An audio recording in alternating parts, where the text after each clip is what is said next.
Hey, Jeannie, Yeah, Brew. who's our guest today on the Energy Nerd Show? This morning we have HG Chissell. Good morning, HG. Hello. How are you today? I'm feeling good. I'm going to probably go through my next pair of slippers soon. Working from home for over a year, close to a year and a half now. But grateful for technology to keep the good fight going and the ability to talk with you today. What do you want to tell our Energy Nerd audience about today? I was thinking about that in my pre-video shower here, and I would say I want to talk about tying our intentions to health outcomes. I think it's exciting that there is a growing consciousness on the real human impacts of our climate crisis, especially in America, how we handle just our humanity crisis and equity and social justice. But how do you tie these to real outcomes that are tangible and that inspire people to do something now? And maybe for a little context, I facilitate stakeholder challenges on a quarterly basis in 4 cities and annually in the Caribbean in partnership with the mayor's office of New York City, Boston, Cambridge, Washington, D.C., and Chicago, and then annually in the Caribbean. And the whole purpose of these stakeholder challenges is to enable the right stakeholders to align on critical obstacles to achieving promises that will save lives, many lives, specifically around decarbonization, social equity, and resilience. So we're making great promises now, which is a great step in the right direction. But these promises don't become real on their own. And they require a level of collaboration that really we don't have anywhere easily to point to. And so I'm trying to create that arena. And I use the word arena intentionally because I feel that the world will go to toast and we're still going to care about who's in the World Cup or not. And somehow that's got to change, right? We've got to switch what matters in terms of winning at what matters most. And so that's kind of what I do. And I do it quarterly. And I take a large promise and break it down into quarterly topics. And through that process, my speakers have to present a critical obstacle and the room votes on who has the most important obstacle to find a 12-month solution to. Wow, that sounds hard. Are the 4 cities challenges coordinated with each other, or does each city get its own challenge? So all the cities follow the same topic cycle. Q1, we cover critical infrastructure, equity, and resilience. Q2, we cover buildings and construction. Q3, grid modernization. And Q4, mobility and transportation. And then how does the Caribbean annual event fit in? So I started working with a great organization called New Energy Events that does work with Caribbean governments, utilities, and solution providers addressing the growing issue of resilience to be able to live happily and healthfully where they are in the Caribbean. And with rising sea levels, this is just becoming increasingly hard. The death rate in the Caribbean and displacement rate is just continuing to go through the roof. So I work with these island nations to find common denominators on critical obstacles to resilience that they can work together to solve. Do you feel like the differences in what's happening in the cities here as compared to what's happening in the Caribbean, is it mostly due to those kind of physical and geographical factors, or is the culture and stakeholder engagement piece also really different? I think in the Caribbean, it's more of a sensitivity to nature and the vulnerabilities that have been created that these people living in the Caribbean have to be sensitive to and work together to overcome. They're just completely vulnerable to massive hurricanes coming through or volcano eruptions like we've just seen. And so that's really the interesting thing that's a priority there. In the US and cities, it's about specifically our systemic approach towards developing cities that has so many injustices baked into the fabric of cities that now when you put challenges like climate change on top of it, you further drive suffering on those most vulnerable. So it's a real social issue in America that we just have never had a true reckoning with. And it just is evident through every major city. So to think that we're going to care now about climate change and how important this is, but do it on top of a system that continues to further hurt those most vulnerable is a contradiction that won't be swallowed. And it won't lead to the level of collaboration that we need. And we saw that with what happened with George Floyd. How can we move forward if we're still in this type of a society? We're going to have to address that if we say we care about humanity. They just don't go well together. Can you give us an example of kind of how things ought to go? If things are being done well, what would that look like? Well, I think about that a lot because I hear a lot of problems. So I run 16 stakeholder challenges a year. Every one of those stakeholder challenges, the first part of it is 4 invited speakers in 8 minutes with 5 slides saying, here's the most critical, urgent obstacle we need to work together and solve first.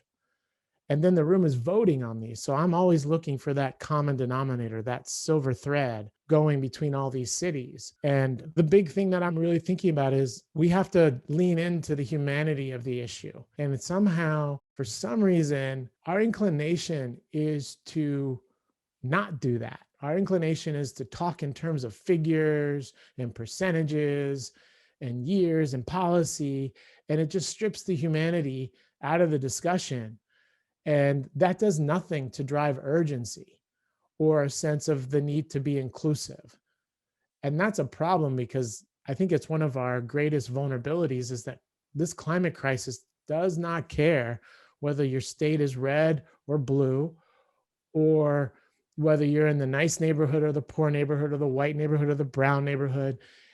It's this pervasive threat, just like COVID. It doesn't mean that the impacts aren't going to be felt differently among different groups, but that all, I think, undermines our ability to humanize these challenges. I see it a lot in maps, and part of this exercise was for me to think about some illustration that would embody, the work I do or where my head goes on these issues, and it's seeing maps. Like there's a map of Chicago where if you look at the south side of Chicago, imagine a heat map of Chicago. Chicago on a map, if any of you have not visualized it, looks like Florida. Well, south side is predominantly the poor Black, brown communities, and north side is the more affluent. The life expectancy difference between the north side and the south side, what do you think the life expectancy is between those two? Over a 9-mile difference. 5 years. 5? Any others? Couple of years? It's 30. 30? 30 years. No, my gosh. 30 years. 30 years. If you look at places in Washington, D.C., it's 10 years, 20 years. This is intentional design that created that situation to happen. That wasn't nature creating a 30-year difference. That was us as people designing and building upon misinterpretations, the fact that we all are really human, that's created these structures and systems that create a 30-year life expectancy difference just be where you were born, which you have no control over. I think to me, what was most heartening for me is this graph that shows this. So it's like a heat map, right? 60-year life expectancy is the darkest red. Living to 90 is the lightest warm beige color. Well, north side is all pretty much warm beige. And then south side, it looks like someone with a terrible rash of acne, just red everywhere. And what was encouraging to me is that I saw the same graphic show up across 4 different presentations. I saw it in the presentation from the CEO of ComEd, the big utility in the area. I saw it on the graph and slide deck of the chair of the Illinois Commerce Commission, who regulates utilities in Illinois, appointed by the governor. I saw it on the principal of HOK, a massive architecture firm with a major presence in Chicago. It was in her deck. So the consciousness of this is really coming to the surface because I see this graphic showing up. This is not okay. And it's showing up in different people's presentations. And that gives me a lot of encouragement that we're going to address it because it's hard to forget when you see it. That's so intense. That information is kind of the first step, just being able to name it, right? These horrible health impacts. So great that there's recognition, more awareness, right? And then have some good things come out of those presentations, that analysis. Are people coming together to work on? Or at least some plans and steps? Right. So the second part of these challenges that I run is first we align on a critical problem and we agree this is the one we need to solve together first. Then I take the group and put them in breakout groups of around a dozen cross-section leaders in each group. So I've purposely mixed up the utilities with the regulators, the end users, et cetera. And now they've got 45 minutes to come up with a 12-month solution that would best overcome that obstacle. You only get 12 months though. You got to figure a solution that would have impact in 12 months. They come back, they pitch their solution to the group, and the group votes again, who's got the most viable solution with greatest impact to this identified obstacle. And finally, at that point, I say, okay, who's willing to volunteer? If you believe in this solution for this identified terrible obstacle, who's willing to stand up, step up, get on the field and volunteer for 12 months, work on a task force, and hold yourself accountable to get it done? And last year we had 175 leaders across those cities in the Caribbean all raise their hand and say, I'm in. I'm not going to get paid for this. I don't care. I'm in. And I bring this to the table. I come from NREL. I bring modeling expertise. I'm in. Or I come from the utility and I can get this data. I'm in. Right? And that's kind of what's been going on. So to your question, yes, it's exciting to see now how across all these cities, there's really a push. For instance, for Chicago, the most recent one we did was on buildings and construction. Now with buildings, what a lot of people don't realize is there's the operational carbon footprint to a building, firing up that boiler, et cetera, to heat that building. But then there's the embodied carbon related to all the fossil fuel that was burned to put that steel in the ground in that building, to the cement, right? For the glass production that all went into that building. And it's really like the underside of an iceberg. There's far more embodied, 90% of the carbon footprint of a building is the embodied carbon in the building. And if you look over any major city, you see cranes everywhere. That means we're just filling these cities with embodied carbon. So how do we address it? And the interesting thing was, based on this map of Chicago, the realization was we need to tie that important issue to the health outcomes if we don't. So this one particular group is going to develop a set of metrics that tie the consequences to not addressing embodied carbon to real frontline health outcomes for people who are struggling with that 30-year life expectancy gap. How does it relate to asthma? How does it relate to premature death? All those items, so that a mayor who takes responsibility for the lives of all the residents has the ability to drive greater policy and priorities by being able to see that. So that's an example.